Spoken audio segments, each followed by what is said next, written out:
Hello everyone, नमस्कार, राधे राधे, वाहिगुरु जी का खालसा, वाहिगुरु जी की फतेह to all my viewers watching this video. Today we are going to discuss on a very important topic, that is the digestion in human beings, or we can say the digestion of food particles in the alimentary canal of human beings. इस topic में आज हम basically देखेंगे कि किस तरह से हम फूड पार्टिकल्स को अपनी माउथ में एंटर कराते हैं. कुछ समय तक ये हमारी पेट में होती है और कुछ समय के बाद ये हमारे शरीर के बाहर निकल जाती है.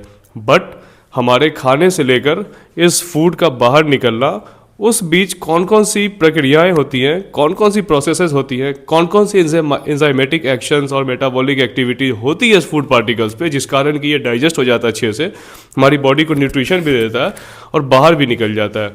इन सारी जो भी तमाम से तमाम चीज़ें हुई इस डाइजेशन की प्रोसेस में, उसे आज हम देखेंगे स्टेप बाय स्टेप सभी चीज़ों को. और आप लोगों को बता दूं कि जो भी आप स्टूडेंट्स हो क्लास 10th के, जो इस बार बोर्ड के एग्ज़ाम को अटेम्प्ट करने वाले हो, उनके लिए बहुत इंपॉर्टेंट होगी टॉपिक.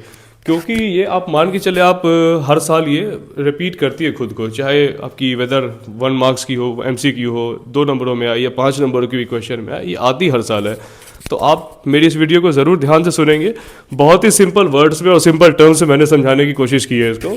सारी चीज़ों को अलग अलग लिख दिया और बहुत ही सिंपल तरीके से आप लोगों को बताऊंगा कि जिससे बार बार आपको बुक नहीं पलटनी पड़े, आपकी कॉन्सेप्ट इस वीडियो में कंप्लीट हो जाए, ये मेरी पूरी कोशिश रहेगी. और मुझे भरोसा है कि आपकी कॉन्सेप्ट क्लियर ज़रूर होगी. आप बने रहेंगे मेरे साथ, आप देखते चले बारी बारी से क्या क्या होता है इस टॉपिक में, और सब कुछ क्लियर हो जाएगा आप लोगों का. चलिए स्टार्ट करते हैं. तो सबसे पहले हम देखेंगे इस डायग्राम को. आप लोग एक बार देख लीजिए. एक इंसान खड़ा ही है, इसके अंदर की ये सारी ऑर्गेन्स है बॉडी की. अब आपको बताता हूँ, बारी बारी सबको इंट्रोड्यूस कर देता हूँ ये सारे ऑर्गेन्स को. सबसे पहले आती है बकल कैविटी. बकल कैविटी क्या होती है? हमारी माउथ को ही बकल कैविटी कहते हैं, ये आपको पता होगा. ये आपकी साइंटिफिक टर्म है बकल कैविटी. ये कुछ भी नहीं है, माउथ है हमारी. बकल कैविटी के बाद अगली पार्ट आती है सलाइवरी ग्लैंड, यानी कि वो ग्लैंड्स हैं जो कि सलाइवा को प्रोड्यूस करती है. ये ग्लैंड बेसिकली आपकी जो टंग है उसके नीचे मौजूद होती है. आप यहाँ टच करेंगे तो आपको कुछ एहसास होगा. तो ग्लैंड जैसी है छोटी छोटी, यही हमारी सलाइवरी ग्लैंड है. ये बकल कैविटी हो गई, ये फिर सलाइवरी ग्लैंड हो गई. फिर थर्ड नंबर पे आ गई हमारी ईसोफेगस. ईसोफेगस कहें या आप इसे ओइसोफेगस कहें, ये आप पे डिपेंड करता है. ईसोफेगस बेसिकली फूड पाइप है, जहाँ से खाने का निवाला माउथ से होकर के नीचे ये स्टमक तक जाएगा. उस पार्ट को हम कहते हैं ईसोफेगस या फिर फूड पाइप. ठीक है, ईसोफेगस देख लिया हमने. ईसोफेगस के बाद ये जो फूड है वो सीधा आ गई हमारी स्टमक में. ये जो आप देख रहे हो जे शेप की ऑर्गेन, जे जैसी लिखी हुई है, ये इसे हम स्टमक कहते हैं. बहुत ही बेसिक ऑर्गेन है. यहीं पर हमारे मेन जो आपकी स्टार्टिंग होती है डाइजेशन की, असली डाइजेशन की जो बिगिनिंग होती है, वो स्टमक में ही होती है. तो स्टमक के बाद देखते हैं हम लोग, अगला है लिवर. लिवर के बाद देखिए छोटी सी जो ये हमने बना रखी है ग्रंथि है, इसे हम कहते हैं पैनक्रियाज. पैनक्रियाज के बाद एक छोटी सी ये भी ग्रंथि देखिए, ये है गॉल ब्लैडर. इसकी कोई बहुत बड़ी फंक्शन नहीं डाइजेशन में, ये बस आपकी जो एक्सेस ऑफ ग्लूकोज होती है उसे स्टोर रखती है अपने अंदर. तो गॉल ब्लैडर के बाद आ गई आपकी इसके बाद आ गई स्मॉल इंटेस्टाइन. ये जो अंदर वाली आप देख रहे हैं इसे कहते हैं स्मॉल इंटेस्टाइन. और ये जो आप मोटी वाली देख रहे हैं ऐसे पैसेज जैसी है, इसे हम कहते हैं लार्ज इंटेस्टाइन. और ये लार्ज इंटेस्टाइन का जो आखिरी हिस्सा है, बिल्कुल यहाँ पे एंड कर रही है लार्ज इंटेस्टाइन, इसे हम कहते हैं रेक्टम. इसकी भी फंक्शन को हम देखेंगे रेक्टम क्या करती है. बट आपने सब कुछ देख लिया. ये छोटी वाली पार्ट जो अंदर पूरी ऐसे बिल्कुल घूमी हुई है, कॉयल हो रखी है, उसे हम कहते हैं स्मॉल इंटेस्टाइन. और जो ये वाली आपकी बिल्कुल बड़ी सी दिख रही है, वो है लार्ज इंटेस्टाइन. तो स्टार्ट करते हैं. अब हमने देख लिया सब कुछ, बगल कैविटी से लेकर रेक्टम तक सारे पार्ट आपको दिखा दिए. अब सभी को डिफाइन कर दो आप लोगों को. तो माने जब हमने डाइजेशन की प्रोसेस शुरू कहाँ से होगी? सबसे पहले तो हम निवाले को खाएंगे, अपनी माउथ में लाएंगे. तो माउथ में क्या करती है, हमारे दांत जो होती है इसे चबाती है खाने को.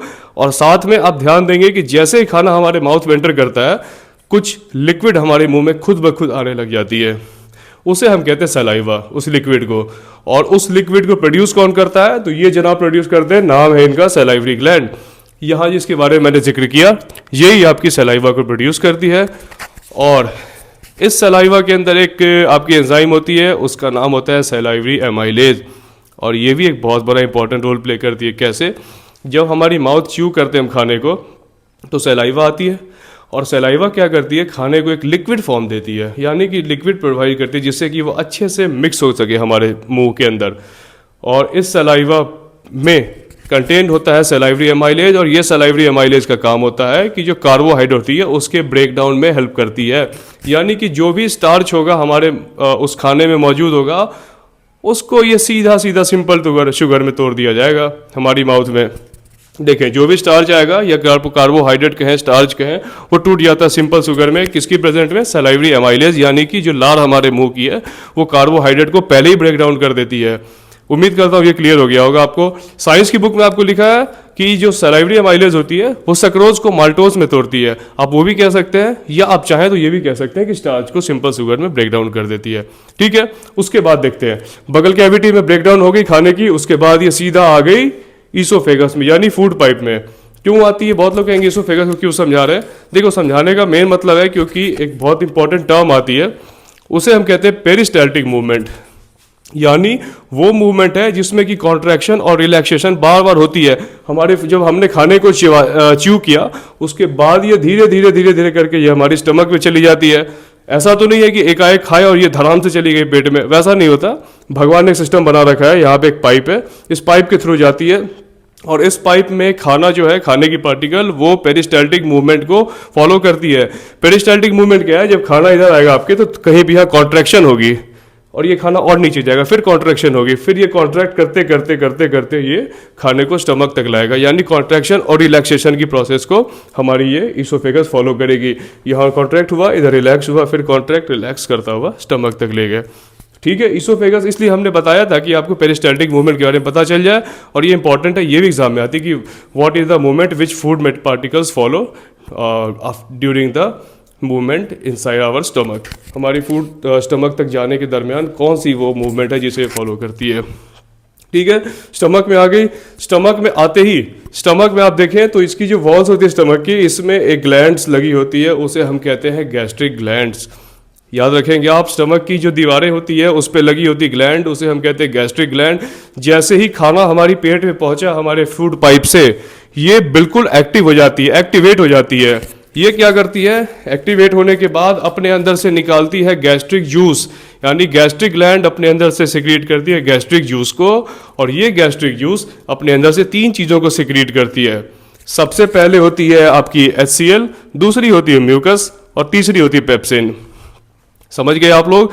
वॉल्स, पेट की दीवारों पे लगी एक ग्लैंड जिसे हमने कहा गैस्ट्रिक ग्लैंड, और गैस्ट्रिक ग्लैंड ने सिक्रिएट किया गैस्ट्रिक जूस, और गैस्ट्रिक जूस ने 3 चीज़ों को सिक्रिएट किया, वो थी हमारी HCl, म्यूकस और पेप्सिन। ठीक है, HCl को क्यों प्रोड्यूस किया, आपसे सवाल आ सकता है। तो HCl जो होता है वो बहुत ज़्यादा हाइड्रोक्लोरिक एसिड होती है, ये पता है आपको HCl, और ये बहुत ज़्यादा एसिडिक होता है अपनी नेचर की, क्योंकि pH वैल्यू उसकी बहुत ज़्यादा कम होती है, आपको मालूम होगा। और ये इतनी ज़्यादा एसिडिक मीडियम प्रोवाइड करती है पेट को हमारे, जिससे कि जो भी फॉरेन मटेरियल्स, अनवांटेड बैक्टीरिया, जो अनाप शनाप चीज़ें होती हैं, वो सब जा करके इसमें भस्म हो जाती हैं, बिल्कुल ही मौत की नींद सो जाती है। सारी अनाप शनाप चीज़ें, बैक्टीरिया वगैरह जो होती है, उससे क्या होता है कि आगे हमारे शरीर को प्रोटेक्ट करती है HCl दूसरे बीमारियों से बचने में। ठीक है, तो HCl ने सारे खाने के अंदर जो माइक्रोब्स थे, बैक्टीरिया थे, उन्हें जला दिया। और जो म्यूकस था, म्यूकस क्या होती है? एक आपकी परत जैसी हो जाती है। परत यानी कि एक कहें तो आप वॉल जैसी बन जाती है, एक प्रोटेक्टिव लेयर बन जाती है म्यूकस। यहाँ ग्लैंड्स लगी थी, हमने देखा साइड में, और इसी ग्लैंड्स के ऊपर आकर एक म्यूकस अपनी एक परत बना लेती है, जिससे कि HCl जो कि बहुत ज़्यादा एसिडिक इन नेचर था, वो हमारी पेट की दीवारों को जला भी सकता था। और इस जलन से बचाने के लिए म्यूकस एक लेयर बना लेती है पेट के ऊपर, जिससे कि HCl के एक्शन से हमारी पेट की दीवारें ना जलें। The walls of our stomach won't get burned due to the action of HCl। HCl की एक्शन से बचाती है हमारी पेट को म्यूकस। तो ठीक है, म्यूकस का हमने देख लिया, HCl का हमने देख लिया, और तीसरी आती है पेप्सिन। पेप्सिन इसलिए आती है क्योंकि जो प्रोटीन की मॉलिक्यूल्स होती है, ये बहुत हार्ड होती है नेचर में, इनको ब्रेक डाउन करना, इनको एसिमिलेट करना, इनको एब्जॉर्ब करना बहुत हार्ड होता है। इसलिए ये 2 स्टेप में हो करके ही गुजरती है हमारे बॉडी से। यानी कि आप माने, जब प्रोटीन की मॉलिक्यूल आई तो पेप्सिन एंजाइम सीधा उस पर एक्ट करती है और बड़े बड़े प्रोटीन मॉलिक्यूल्स को छोटे छोटे प्रोटीन मॉलिक्यूल्स में तोड़ देती है। यहाँ पे आप देखें, प्रोटीन्स को स्मॉलर मॉलिक्यूल्स में तोड़ देती है, कौन? ये पेप्सिन एंजाइम। ठीक है, तो प्रोटीन को 2 बार कुल मिलाकर तोड़ना पड़ता है। एक बार तो स्टमक में ब्रेक डाउन होती है, दूसरी हमारी इंटेस्टाइन में होगी, आगे हम देखेंगे। तो म्यूकस का हम समझ गए, HCl का समझ गए, और पेप्सिन का भी समझ गए। ये तीनों जो आपकी हार्मोन्स है, ये तीनों जो सिक्रीशन थी इसकी गैस्ट्रिक ग्लैंड्स की, वो हमारी गैस्ट्रिक जूस, और गैस्ट्रिक जूस से 3 सिक्रीशन हुई, एक ने एसिडिक मीडियम दिया, दूसरे ने आपके पेप्सिन को ब्रेक डाउन किया, और तीसरे ने एक प्रोटेक्टिव लेयर बना लिया। ठीक है, ये जितनी भी उठा पटक हुई स्टमक में, ये सारी तमाम से तमाम चीज़ें जो हुई, धराम धराम हुई, उसके बाद ये जो फूड पार्टिकल्स थी वो आ जाएगी स्मॉल इंटेस्टाइन में। लेकिन स्टमक से स्मॉल इंटेस्टाइन में आने के बीच एक बॉडीगार्ड होता है, एक यमदूत खड़ा होता है बिल्कुल स्टमक की आखिरी छोर पर। उस बॉडीगार्ड का नाम होता है स्फिंक्चर मसल्स। ये भी इंपॉर्टेंट होते हैं, आप याद रखेंगे सभी दोस्तों मेरे। ये स्फिंक्चर मसल्स क्या करती है, जो स्टमक से फूड आ रही है, और ये भी बता दूं, जो स्टमक में फूड प्रोसेस हुआ है HCl और पेप्सिन और म्यूकस के साथ मिलकर, वो अब फूड सॉलिड फॉर्म में नहीं रह जाता, और ना ही वो लिक्विड में होता है। Neither it is solid and not it is liquid in nature. ये ना सॉलिड रहता ना लिक्विड रहता, एक बॉल सी, एक गोल सा आकार ले लेता है, और इस आकार को हम कहते हैं काइम। ठीक है, CHYME काइम बन जाती है। और काइम जो होती है ना सॉलिड होती है ना लिक्विड होती है, मुलायम सी आपकी एक नेचर की बन जाती है वो। और काइम को धीरे धीरे पास करना होता है स्टमक से स्मॉल इंटेस्टाइन में, और इस दरमियान स्फिंक्चर मसल्स बिल्कुल आपकी पेट की यहाँ अंत पर ये लास्ट में स्टमक के लगी होती है स्फिंक्चर मसल, जो क्या करती है, रेगुलेट करती है मोशन को, खाने को बिल्कुल डायरेक्ट नहीं जाने देती, वो धीरे धीरे धीरे धीरे करके स्मॉल इंटेस्टाइन में भेजती है। ऐसा नहीं कि एक बार में स्टमक से निकले और बिल्कुल स्मॉल इंटेस्टाइन में चला जाए। ठीक है, तो इस चीज़ को रेगुलेट करती है स्टमक की दीवार, उसे हम कहते हैं स्फिंक्चर मसल। और स्फिंक्चर मसल से होने के बाद जो भी प्रोडक्ट थी, हमारी काइम थी, वो पेट से चली गई अब स्मॉल इंटेस्टाइन में। अब देखिए, स्मॉल इंटेस्टाइन को कहा जाता है the site of complete digestion. यहाँ पूरी डाइजेशन की प्रोसेस हमारी खत्म हो जाती है, पूरी की पूरी जो भी प्रोसेसेस होंगी वो स्मॉल इंटेस्टाइन में आज एंड हो जाएंगी। ठीक है, तो स्टार्ट करते हैं कि स्मॉल इंटेस्टाइन में क्या होता है। स्टमक से ये फूड आई स्मॉल इंटेस्टाइन में, और स्मॉल इंटेस्टाइन में जैसे ही फूड पहुंची वैसे ही लिवर और पैनक्रियाज दोनों एक्टिव हो जाती है। दोनों बहनें अपनी अपनी सिक्रीशन को स्मॉल इंटेस्टाइन में सिक्रीट कर देती हैं, डिस्चार्ज कर देती है। सबसे पहला लिवर अपने अंदर से सिक्रीशन करता है, वो है बाइल जूस। बाइल जूस को निकाला लिवर ने और भेज दिया उसको स्मॉल इंटेस्टाइन में। और बाइल जूस की 2 फंक्शन होती है बहुत इंपॉर्टेंट। सबसे पहली कि जो बाइल जूस होती है वो बेसिक इन नेचर होती है, जिस कारण क्या होता है, जो काइम हमारे स्टमक से आ रही है वो हमने देखा है वो एसिडिक नेचर की होती है, क्योंकि वो HCl से होकर गुजर रही है। बहुत ज़्यादा एसिडिक थी। अगर वो एसिडिक फूड आ जाए स्मॉल इंटेस्टाइन की दीवारों को बहुत ही नुकसान पहुंचा सकती है। इसलिए जो लिवर से बाइल जूस आई, वो बाइल जूस आकर के से रिएक्ट करती है और इस काइम को, हमारे स्टमक से आए हुए फूड को न्यूट्रलाइज कर देती है। ठीक है, और न्यूट्रलाइजेशन करने के बाद एक और प्रोसेस होती है, वो है आपकी बाइल जूस जो है फैट मॉलिक्यूल्स को ब्रेक डाउन कर देती है। यानी कि जो भी हमने खाया था उसके अंदर फैट भी मौजूद होगा, अगर होगा तो उसे ये ब्रेक डाउन कर देगी हमारी बाइल जूस। और पहला ये करती थी, बेसिक मीडियम प्रोवाइड करती है खाने को। ठीक है, तो हमने देख लिया बाइल जूस ने बेसिक मीडियम भी दे दिया और फैट की मॉलिक्यूल्स को भी तोड़ दिया। दूसरी वाली जो थी बहन, ये थी पैनक्रियाज। पैनक्रियाज ने अपने अंदर से सिक्रेट किया पैनक्रियाटिक जूस को, और पैनक्रियाटिक जूस के अंदर एक एंजाइम मौजूद था, उसने हमने कहा पैनक्रियाटिक एमाइलेज। पैनक्रियाटिक एमाइलेज क्या करती है, जो खाने के अंदर प्रोटीन मॉलिक्यूल्स थे और साथ में फैट मॉलिक्यूल्स थे, इन दोनों को ब्रेक डाउन करती है। कैसे करती है, पैनक्रियाटिक एमाइलेज के अंदर 2 आपकी एंजाइम्स होती है। पहली है आपके ट्रिप्सिन और दूसरी है लाइपेज। देखिए, पैनक्रियाज ने सिक्रेट किया पैनक्रियाटिक जूस और पैनक्रियाटिक जूस ने सिक्रेट किया पैनक्रियाटिक एमाइलेज, और इन दोनों ने सिक्रेट किया ट्रिप्सिन और लाइपेज। ट्रिप्सिन का काम था जो प्रोटीन मॉलिक्यूल्स टूटी हुई थी, जो कि पेप्सिन ने तोड़ दी थी, उसको और छोटा करके एमाइनो एसिड्स में ब्रेक डाउन कर देती है। या मैंने मेंशन करना भूल गया, माफ कीजिएगा, सॉरी फॉर दैट। प्रोटीन्स को ये अमाइनो एसिड्स में तोड़ देती है ताकि हमारी बॉडी इसे इजीली एब्जॉर्ब कर सके। ठीक है, दूसरी थी लाइपेज। लाइपेज क्या करती है, जो फैट मॉलिक्यूल्स यहाँ हमारी ऑलरेडी ब्रेक डाउन हो चुकी थी बाइल जूस के एक्शन से, उसको ये इमल्सिफाई करती है, इमल्सिफिकेशन करती है, बहुत ज़्यादा छोटे छोटे पार्टिकल्स में तोड़ देती है फैट मॉलिक्यूल्स को। यहाँ तक क्लियर हो गया होगा आपको। प्रोटीन पहला तो हमारे स्टमक में ब्रेक डाउन हुई पेप्सिन के एक्शन से यहाँ पर, फिर स्मॉल इंटेस्टाइन में ट्रिप्सिन ने इस पर एक्ट किया, जिससे कि जो छोटी मॉलिक्यूल्स थी प्रोटीन की वो और टूट गई छोटे छोटे अमाइनो एसिड्स में, और जो फैट मॉलिक्यूल्स थे उसको बाइल जूस ने पहले तोड़ा और फिर लाइपेज ने तोड़ दिया। तो अब हमने देखा कि पहले जो कार्बोहाइड्रेट था, स्टार्च था, वो तो हमारी बगल कैविटी में टूट गया सलाइवरी एमाइलेज के एक्शन से। जो बच गया था फैट और प्रोटीन, वो भी हमारे स्टमक और स्मॉल इंटेस्टाइन में ब्रेक डाउन हो गए। इसलिए कहते हैं कि small intestine is considered as a site of complete digestion. देखिए यहाँ सारी डाइजेशन जो भी थी वो कंप्लीट हो गई स्मॉल इंटेस्टाइन में, कुछ भी नहीं बचा डाइजेस्ट होने को या एब्जॉर्ब होने को। अभी देखिए स्मॉल इंटेस्टाइन जहाँ खत्म होती है उसमें कुछ दूर आपको हेयर लाइक प्रोजेक्शंस या फिंगर लाइक प्रोजेक्शंस आपको मिलेंगे, यानी उसे हम कहते हैं विलाई। इंटेस्टाइन को आप देखेंगे इंसानों के तो वो ना छोटे छोटे बाल जैसे आपको कुछ कण दिखाई देंगे। असल में जब आप इसे माइक्रोस्कोप से देखेंगे उन बालों को तो वो आपको फिंगर जैसे उंगलियों के आकार के दिखते हैं। ये जो फिंगर लाइक प्रोजेक्शंस है इसे हम कहते हैं विलाई। ये छोटी आंत यानी स्मॉल इंटेस्टाइन की दीवारों पे लगा होता है। इस विलाई का फंक्शन होता है कि जो भी ब्रेक डाउन हो चुके हैं खाने, जो भी डाइजेशन पूरा हो चुका है, अब उस मॉलिक्यूल्स में से अच्छी जो न्यूट्रिशनल चीज़ें हैं उसको एब्जॉर्ब करके ये वापस से ब्लड में दे देगा। ये काम होता है विलाई का। आप देखें ये विलाई की फंक्शन होती है finger like projection, absorption of digested food.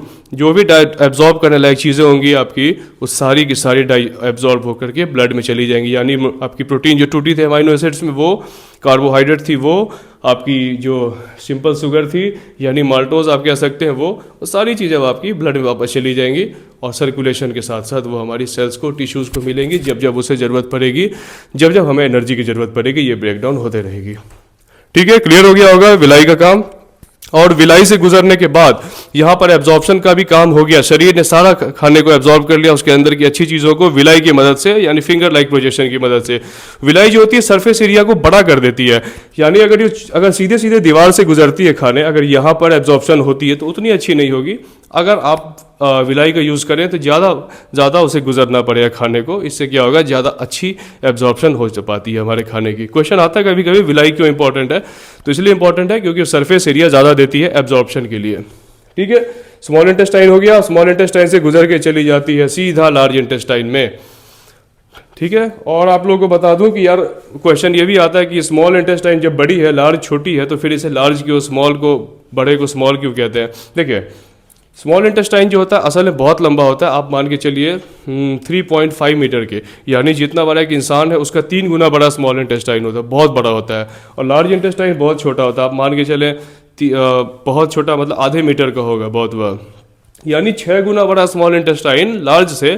फिर भी इसका नाम लार्ज और इसका नाम स्मॉल क्यों है, वो इसलिए कहते हैं क्योंकि जो लार्ज इंटेस्टाइन है उसकी डायमीटर ज़्यादा है, उसकी रेडियस, मोटाई जो है उसकी वो ज़्यादा होती है स्मॉल से, इसलिए इसका नाम लार्ज पड़ गया, और कोई बात नहीं है। ठीक है, तो स्मॉल इंटेस्टाइन से डाइजेशन के बाद ये सीधा खाने का पार्टिकल जो था, फूड पार्टिकल्स, वो चला गया लार्ज इंटेस्टाइन में। और लार्ज इंटेस्टाइन में कोई प्रोसेस नहीं होती, कोई डाइजेशन नहीं होता, यहाँ सिर्फ absorption of excess water molecules, जो भी ज़्यादा से ज़्यादा पानी के कण जो आ गए उस खाने के पचे हुए खाने के साथ, वो सारी डाइजेस्ट हो जाती है हमारी लार्ज इंटेस्टाइन की वॉल्स पर। और उस डाइजेशन के बाद लार्ज इंटेस्टाइन से होते वो जो हमारी डाइजेस्टेड पार्ट थी वो आ करके रेक्टम में स्टे करती है। रेक्टम जो है आपका बिल्कुल लार्ज इंटेस्टाइन का आखिरी हिस्सा है। यहाँ पर खाने के पार्टिकल जो पूरे तरीके से डाइजेस्ट हो चुके हैं, अब इसका कोई यूज़ नहीं रहा, अब ये इजेक्ट कर देना, इसे इजेस्ट कर देना बाहर। उसके लिए वो रेक्टम में आकर स्टे करती है for few hours, may be 4 hour, 5 hour और इवन अ डे, कुछ दिन तक ये स्टे करती है। और रेक्टम से ये जो फूड होती है वो बाहर निकल जाती है हमारे शरीर के एनस के थ्रू, एनस में आती है और गंदगी हमारी बाहर निकल जाती है, जो भी स्टूल थी, फेसेस थी, वो बाहर हो गई। तो उम्मीद करते हैं ये सारा आपको समझ में आया होगा, वीडियो अच्छी लगी होगी, सब कुछ समझाने की मैंने कोशिश किया। अगर कोई डाउट रहे तो ज़रूर कमेंट कीजिएगा आप लोग, और मेरे हिसाब से तो सब कुछ क्लियर है। बाकी और आप स्क्रीनशॉट चाहे तो आप ले सकते हैं इसका। हाँ, और एक नोट बता दूँ आप लोगों को, करता हूँ वीडियो आप लोगों को अच्छी लगी होगी, वीडियो अच्छी लगी तो ज़रूर लाइक करेंगे और कमेंट करें। जो भी आपको प्रॉब्लम हुई होगी, जो भी चीज़ें आप मुझसे पूछना चाहते हैं वो ज़रूर कमेंट करें। बाकी फिर मिलते हैं अगली वीडियो के लिए, तब तक अपना ख्याल रखें। नमस्कार, राधे राधे।